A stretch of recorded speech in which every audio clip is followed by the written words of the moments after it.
సంధ్య theatre ఘటన వ్యవహారం cinema పరిశ్రమను చానాళ్ల పాటు వెంటాడుతుంది అనే మాట వాస్తవం. ఈ ఘటన విషయంలో అల్లు అర్జున్ను చాలా మంది తప్పుపట్టారు.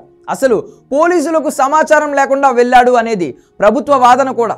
అయితే దీనిపై నిర్మాతలు కూడా ఆగ్రహంగానే ఉన్నారు. తాజాగా ముఖ్యమంత్రి రేవంత్ రెడ్డిని కలిసిన అనంతరం ప్రముఖ నిర్మాత సురేష్ బాబు ఆసక్తికర కమెంట్స్ చేశారు. ఒక న్యూస్ ఛానల్తో మాట్లాడిన సురేష్ బాబు సంధ్య థియేటర్ ఘటన మనకు చాలా విషయాలు నేర్పుతుందన్నారు. అయితే అలాంటివి జరగాలని ఎవరు కోరుకోరు అన్నారు సురేష్ బాబు. కానీ ఇలాంటివి జరగకుండా జాగ్రత్తలు తీసుకోవాల్సిందే అని ఆయన అభిప్రాయపడ్డారు. ఇక పెద్ద పెద్ద ఇంటర్నేషనల్ ఫుట్బాల్ మ్యాచ్ల్లో కూడా తొక్కిసలాట ఘటనలు జరిగాయని, అయితే ఈ మధ్య కాలంలో సినిమా ఈవెంట్స్ను చాలా గ్రాండ్గా నిర్వహిస్తున్నారని, సోషల్ మీడియాలో బాగా ప్రమోట్ చేస్తున్నారని, అలా పబ్లిసిటీ ఎక్కువ కావడంతో జనాలు విపరీతంగా వస్తున్నారని, వాళ్ళను కంట్రోల్ చేయడం చాలా కష్టంగా ఉందంటూ కమెంట్స్ చేశారు. ఈ విషయంలో ఈవెంట్ నిర్వాహకులు కూడా ఆలోచించుకుని అడుగులు వేయాలని, సెక్యూరిటీ విషయంలో కూడా పోలీసులు జాగ్రత్త తీసుకోవాలని సురేష్ బాబు తన ఒపీనియన్ చెప్పారు. ఇక ఈ సందర్భంగా ఈవెంట్స్కి వచ్చే ఫ్యామిలీలకు కూడా ఆయన కొన్ని సలహాలు ఇచ్చారు.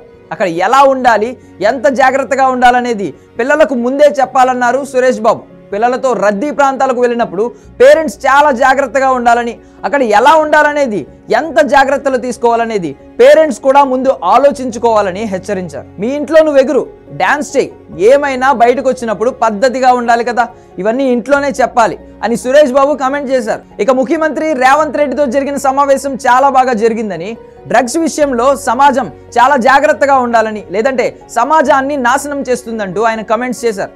అందుకే డ్రగ్స్ నిర్మూలన విషయంలో సీఎం రేవంత్ రెడ్డి పట్టుదలగా ఉన్నారని, సినిమా పరిశ్రమ డ్రగ్స్కు వ్యతిరేకంగా ప్రచారం చేయడానికి సిద్ధంగా ఉందంటూ కమెంట్స్ చేసుకొచ్చారు. సినిమా వాళ్ళు కూడా చాలా జాగ్రత్తగా ఉండాలని, లేకపోతే ఫ్యూచర్లో ప్రజల నుండి ఇబ్బందులు ఎదురవుతాయని వార్నింగ్ ఇచ్చారు సురేష్ బాబు. తెలంగాణ ప్రభుత్వానికి పూర్తి స్థాయిలో సహకారం ఉంటుందంటూ స్పష్టం చేశారు.